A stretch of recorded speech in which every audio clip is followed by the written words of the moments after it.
Pada tahun 1858, Charles Darwin dan Alfred Russel Wallace mempublikasi sebuah teori evolusi yang baru dalam bukunya On the Origin of Species 1859. Darwin secara mendetail menjelaskan mekanisme evolusi.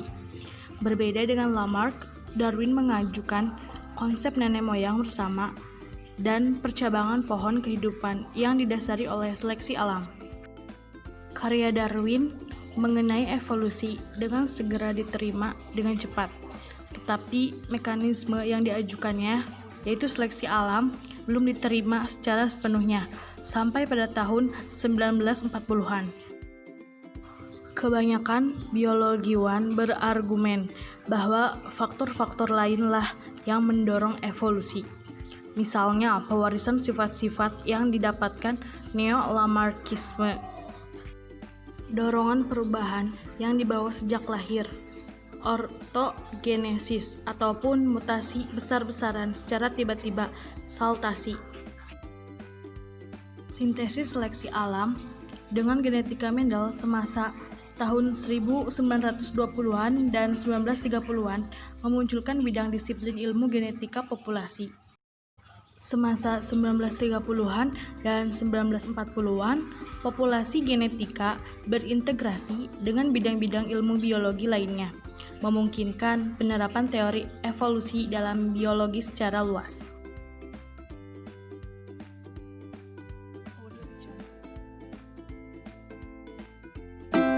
Audio Jungle.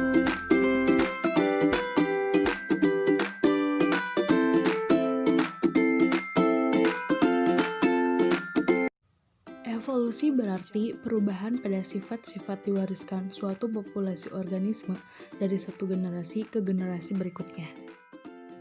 Perubahan-perubahan ini disebabkan oleh kombinasi tiga proses utama, variasi, reproduksi, dan seleksi.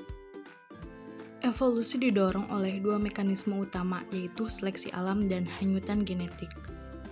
Seleksi alam merupakan teori yang menjelaskan bahwa makhluk hidup yang lebih mampu menyesuaikan diri dengan kondisi lingkungannya akan mampu untuk bertahan hidup.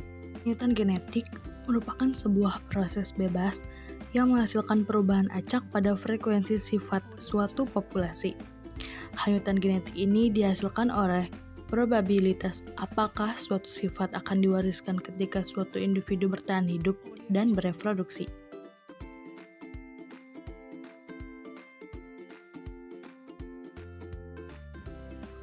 Tahu gak sih, hewan kecil berbulunan imut ini ternyata dulunya nggak semenggemaskan sekarang loh. Dulu, kelinci ini disebut Nuralgus, tepatnya Nuralgus rex, yang dipercaya sebagai nenek moyang dari kelinci. Badannya yang besar ini termasuk jenis hewan purba dan tulang fosilnya pernah ditemukan. Seiring berjalannya waktu, Nuralgus pun berkembang biak dan melakukan kawin silang. Akhirnya, jadilah kelinci imut. Nuralgus rex ini adalah salah satu evolusi menjadi kelinci imut.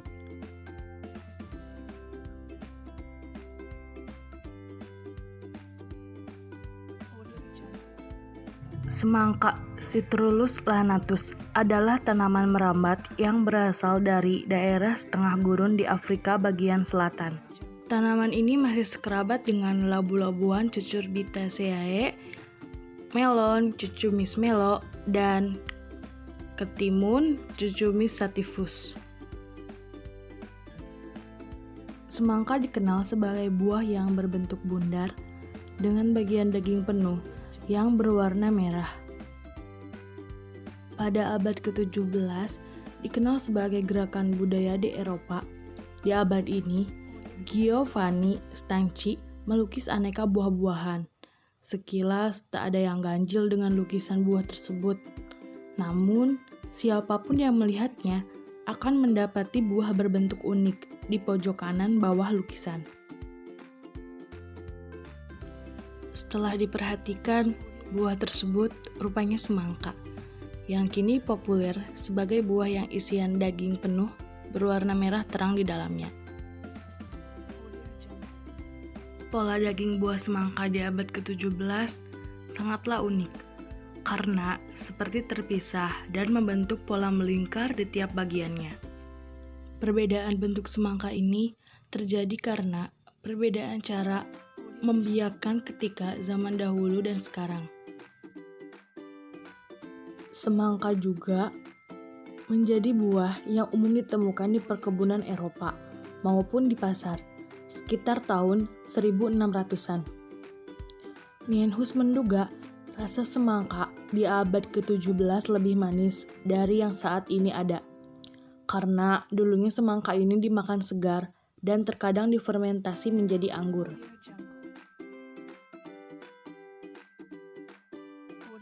Mengenai bentuk semangka saat ini, Nienhuis menjelaskan, ini terjadi karena semangka sengaja dibiarkan dengan daging buah berwarna merah terang. Bagian daging semangka yang berair sebenarnya adalah plasenta semangka yang berfungsi menahan biji. Sebelum semangka benar-benar dibiarkan, plasenta tersebut hanya mengandung sedikit lysopen yang memberi warna merah pada semangka. Akibatnya, warna daging buah semangka di abad ke-17 merah pucat. Beberapa ratus tahun kemudian, ketika semangka dibiarkan dengan lebih bagus, maka ukuran semangka menjadi lebih kecil dan jumlah lysopennya jauh lebih tinggi sehingga menghasilkan daging buah berwarna merah terang. Selain perubahan bentuk dan warna semangka, Nienhuis menjelaskan, saat ini para ilmuwan sedang bereksperimen untuk menghilangkan biji semangka. Ia menyebutnya dengan the logical progress in domestication. Nah, pada saat ini, sekarang kita bisa menemukan semangka tanpa biji. Semangka tanpa biji ini pertama diciptakan 50 tahun yang lalu. Semangka tanpa biji ditanam dengan dua cara. Pertama adalah menggunakan trik genetik untuk menghasilkannya. Biasanya semangka diploid, artinya mereka memiliki 2 set dari 11 kromosom. Semangka tanpa biji adalah triploid, karena memiliki 3 set kromosom dan steril. Untuk menghasilkan semangka tanpa biji, semangka diploid diserbuki oleh semangka tetraploid 4 kromosom. Dalam proses reproduksi, semangka baru mendapat 1 kromosom dari induk diploid dan 2 dari tetraploid yang membuatnya triploid. Karena triploid memiliki 3 set, telur di dalam semangka tidak pernah terbentuk dan dengan demikian biji tak tumbuh. Yang kedua adalah dengan menggunakan obat yang disebut colchicine, zat kimia pengubah kromosom. Obat ini beracun, meskipun orang telah menggunakannya untuk pengobatan rematik dan asam urat tanpa persetujuan FDA. Colchicine mengubah nomor kromosom dalam biji dari 2 hingga 4. Setelah itu, biji diserbuki dengan semangka kromosom 2 alami. Produk semangka yang dimodifikasi secara genetik dengan 3 kromosom. Jadi, kedua proses tersebut dinamakan rekayasa genetika. Namun, cara kedua untuk menghasilkan semangka tanpa biji jauh lebih berbahaya. Mengonsumsi makanan yang dimodifikasi secara genetika perlahan-lahan meracuni tubuh loh. Mengarah ke penuaan yang dipercepat, kerusakan organ, gangguan reproduksi, disfungsi kekebalan tubuh, dan gangguan insulin.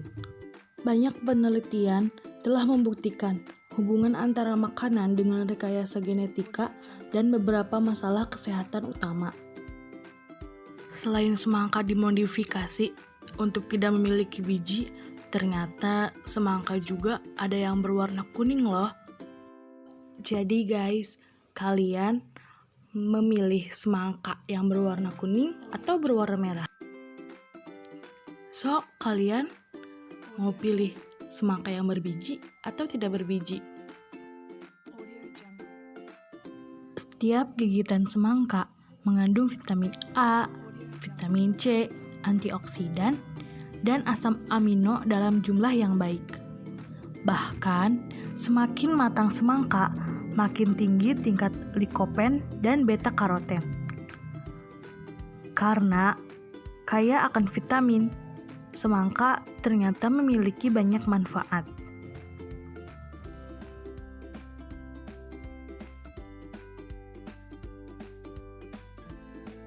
Kesimpulannya, jadi evolusi bisa terjadi kapan saja, seiring berjalannya waktu dan disebabkan oleh perubahan-perubahan yang dikombinasi oleh 3 proses utama, yaitu variasi, reproduksi, dan seleksi. Di mana evolusi juga didorong oleh 2 mekanisme utama, yaitu seleksi alam dan hanyutan genetik. Misalnya saja tadi kelinci, yang mana dulu badannya 6 kali lebih besar dari kelinci sekarang. Karena seiring berjalannya waktu, kelinci ini berkembang biak dan melakukan kawin silang. Akhirnya jadilah kelinci kecil dan imut, di mana kelinci ini berevolusi didorong oleh mekanisme utama, yaitu hanyutan genetik dengan melakukan kawin silang. Evolusi pun terdapat pada tanaman, yaitu misalnya saja pada semangka, di mana semangka ini dulunya hanya berdaging sedikit atau tidak penuh. Dan sekarang semangka memiliki daging penuh, warnanya pun sekarang bervariasi, sedangkan dahulu berwarna merah pucat saja. Pada saat ini, semangka juga ada yang tidak memiliki biji, di mana cara yang pertama yaitu dengan cara trik genetik dan yang kedua dengan obat. Evolusi semangka ini dilakukan oleh campur tangan manusia, yang mana memiliki kekurangan dan kelebihan.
Terima kasih atas perhatiannya. Semoga penjelasan dari saya bermanfaat. Oh iya guys, jadi di masa sekarang jangan lupa ya kalian memakai hand sanitizer dan memakai masker setiap keluar dari rumah. Oke? Jangan lupa cuci tangan selama 30 detik dan hindari kerumunan. Goodbye.